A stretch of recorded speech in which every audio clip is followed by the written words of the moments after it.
सकता हूं। लेजस हो गया, लेजस के बाद लेजस की समरी को हम क्या बोलते हैं? Trial balance. ट्रायल बैलेंस को ट्रायल क्यों बोला गया? क्योंकि ये टैली होना चाहिए। This is the summary of all लेजस। ये क्या है? Summary of all ledgers. तो कितने लेजर्स है उसकी समरी अगर आपको जनरेट करनी है, दो ही टाइप के लेजर होंगे, कुछ लेजर्स का डेबिट बैलेंस होगा और कुछ लेजर्स का क्रेडिट बैलेंस होगा। डेबिट होगा और क्रेडिट होगा। मुझे बता, डेबिट इज इक्वल टू क्या होना चाहिए? Credit without suspense. तो बोलते हो हाँ टैली हो रहा है, लेकिन एक सस्पेंस लेजर आया वहां पे, अरे नालायक, तो टैली कैसे हो गया? टैली मतलब टैली।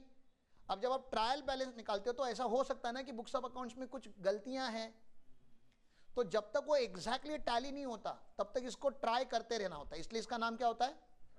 Trial balance. ठीक है ना? आपको बैलेंस इसको टैली करना है। Debit should be equal to credit always without suspense. आप बैलेंसिंग फिगर को मार देते हो सस्पेंस, या सस्पेंस नहीं, कुछ नए नए नाम भी आपने, तेजस्वी नाम भी निकाले आजकल। ऐसा नहीं करना है आपको, ठीक है ना? तो ट्रायल बैलेंस बन गया। ट्रायल बैलेंस हम कभी भी बना सकते हैं, लेकिन यूजुअली मंथली बेसिस पे बन के इसका रिकंसिलेशन होना चाहिए, इसे बोला जाता है। इसलिए ये जो चीज़ें हैं ना, जर्नल एंट्री डेली बेसिस पे होनी चाहिए। ये कब होना चाहिए? डेली। और ये कब होना चाहिए? मंथली। तभी ये सिस्टमैटिक बनेगा, नहीं तो नहीं बनेगा। ठीक है? अब ये ट्रायल बैलेंस हो गया।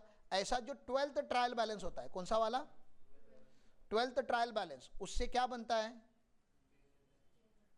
उससे P&L एंड बैलेंस शीट बनती है। 12th ट्रायल बैलेंस जो मंथ एंड का होता है, मार्च एंड का, उससे P&L account and balance sheet बनती है। P&L अकाउंट और बैलेंस शीट आपके टैली में जो दिया जाता है वो फाइनल नहीं होता, उसमें बहुत सारे क्या करने पड़ते हैं? एडजस्टमेंट करने पड़ते हैं। क्या करने पड़ते हैं? बहुत सारे एडजस्टमेंट। जैसे डेप्रिसिएशन का एंट्री नहीं मारा होता आपने, तो डेप्रिसिएशन का एंट्री ईयर एंड पे आता है। प्रोविजंस का एंट्री, तो stock valuation, provisions, depreciation, tax effect, rectifications, ये सारे एंट्री जो है वो कहाँ पे पढ़ते हैं? ईयर एंड पे पढ़ते हैं। ठीक है ना? और ये सब एंट्री जब हो जाती है तो आपकी बनती है फाइनेंशियल स्टेटमेंट। क्या बनती है? एक, हाँ, फाइनेंशियल स्टेटमेंट बनती है आपकी।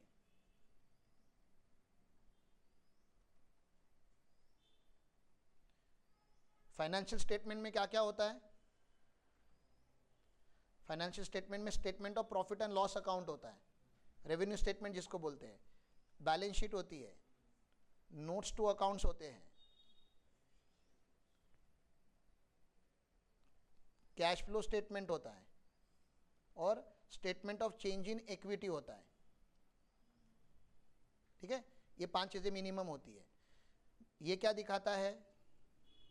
P&L क्या दिखाता है? तो फाइनेंशियल परफॉर्मेंस दिखाता है। क्या दिखाता है? परफॉर्मेंस, कि आपने परफॉर्म कैसे किया इस साल। Financial performance, did you perform in profit और did you perform in loss. Last year से इस साल में आपका रेवेन्यू बढ़ा है कि कम हुआ है? लास्ट ईयर से ग्रॉस प्रॉफिट इंक्रीज हुआ है कि कम हुआ है? तो दोनों साल का होता है आपके सामने।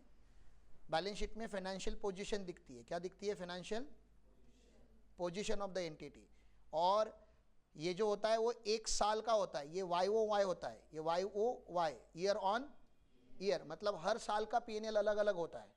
बैलेंस शीट जो होता है वो क्यूमुलेटिव होता है। क्यूमुलेटिव, ये समेशन का साइन है। ठीक है ना? बैलेंस शीट क्या होता है? क्यूमुलेटिव। क्यूमुलेटिव मतलब बिजनेस स्टार्ट होने से लेके आज तक जो भी आपने किया और जो आपके पास रह गया, तो मैंने 5 लैंड परचेस किए अलग अलग फाइनेंशियल ईयर में, तो बैलेंस शीट में कितने लैंड होंगे? और 5 में के 3 बेच दिए होंगे, तो अभी कितने होंगे? तो समझ रहा है? क्यूमुलेटिव होगा। ये इसी साल का नहीं है, ये अब भी का है। अब भी का फाइनेंशियल पोजीशन, अब भी मैं इतने असेट ओन करता है, अब भी मेरी इतनी लाइबिलिटी है, वो इस साल की होनी जरूरी नहीं है। P&L में जो होता है वो क्या होता है? इस साल का रिकॉर्ड होता है, इस साल का एक्सपेंस, इस साल का रेवेन्यू, तो वो ईयर स्पेसिफिक होता है। और ये पीरियड का होता है, ये अभी तक का होता है, एज ऑन डेट होता है। अब बैलेंस शीट का टाइटल देखो, as on date, as at, और ये होता है फॉर द पीरियड। P&L का टाइटल क्या होता है? For the period. समझ में आ रहा है? वो उस साल का होता है, साल का, क्वार्टर का, हाफ ईयर का, जो भी पीरियड का आपने बनाया हुआ है, और ये उस दिन का होता है। फिनेंशियल पोजीशन हमेशा चेंज होती है। फिनेंशियल पोजीशन चेंज करने के लिए आपको परफॉर्मेंस चेंज करना पड़ता है। परफॉर्मेंस चेंज करोगे तो पोजीशन चेंज होगी। मैं बैलेंस शीट की बात नहीं कर रहा, मैं लाइफ की भी बात कर रहा हूं।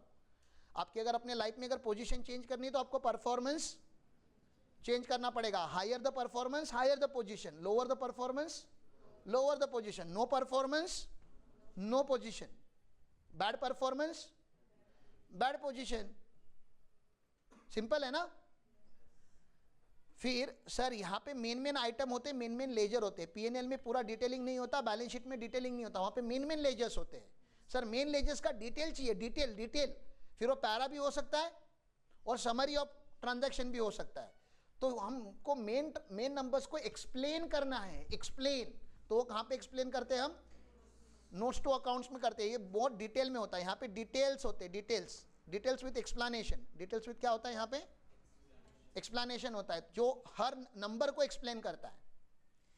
बिजनेस में कैश कहां से आया और कहां पे गया, तो inflow and outflow and opening balance and closing balance, चार ही चीजें होती है। कैश फ्लो स्टेटमेंट में कितनी चीजें होती है? चार चीजें होती है। ओपनिंग बैलेंस होता है, स्टार्टिंग ऑफ द हमारे पास कैश कितना था, बैंक बैलेंस कितना था, फिर पूरे साल भर में इनफ्लो कैसे हुआ, आउटफ्लो कैसे हुआ, तो पैसा आया कहां पे, पैसा गया कहां पे। Cash is king. ये इंपॉर्टेंट नहीं है, अच्छा वो भी इंपॉर्टेंट है, लेकिन फिर कैश भी तो इंपॉर्टेंट होना चाहिए ना। पता चला तुमने 3 करोड़ का सेल किया, तुम्हारा 2.5 करोड़ का डेटर है, क्या फायदा ऐसे धंधे का? पैसा है नहीं तुम्हारे पास, तुम अच्छा प्रॉफिट बनाया लेकिन खाली हवा में है, वो पैसा नहीं आया अभी तक। तो पैसा आना भी इंपॉर्टेंट है। तो cash flow is important. Cash flow में 3 मेन एक्टिविटी होती है, operating activity, financial activity and investing activity. Operating activity मतलब ऑपरेशंस करके कैश कैसे हिलाए, फाइनेंशियल एक्टिविटी मतलब लोन लेके लोन रिपे करके कैसे किया है, इन्वेस्टिंग एक्टिविटी मतलब asset purchase and asset sale के साथ कैसे कैश का मूवमेंट हुआ है। तो ये 3 एक्टिविटीज वहां पे होती है, that is cash flow statement. And lastly change in equity. Starting में ओनर कौन थे, एंड में ओनर कौन है, कंपनी के मालिक कौन है, और उसमें अगर कोई चेंजेस हुआ है क्या शेयर होल्डिंग में, तो that is statement in change in equity.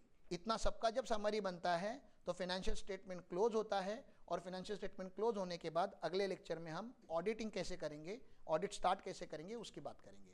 तो आज हमने क्या सीखा, हमने फेज 1 सीखा और फेज 2 सीखा। फेज 1 में हमने थोड़ा बात किया, जनरली बात किया कि बहुत सारे रिकॉर्ड बनाने पड़ते हैं। क्या बनाने पड़ते हैं? रिकॉर्ड बनाने पड़ते हैं। और रिकॉर्ड बनने के बाद उसका प्रॉपर एक क्या होना चाहिए, बिजनेस में अकाउंटिंग प्रॉपर होना चाहिए। यहाँ तक क्लियर है? अब ये थोड़ा बहुत समझ में आया रहेगा तो आपको अगले लेक्चर में ऑडिट समझ में आएगा। तो we are starting the audit actually. Phase 3 is audit and then phase 4 is filing of annual returns and compliance. ITR जाना चाहिए, GST का 9 बनना चाहिए, 9C बनना चाहिए। हम उसके बारे में थोड़ी डिटेलिंग बात करेंगे। समझ में आ रहा है? That is phase 4। Okay, can we close this lecture? कुछ डाउट है? नहीं? ओके, नमस्कार।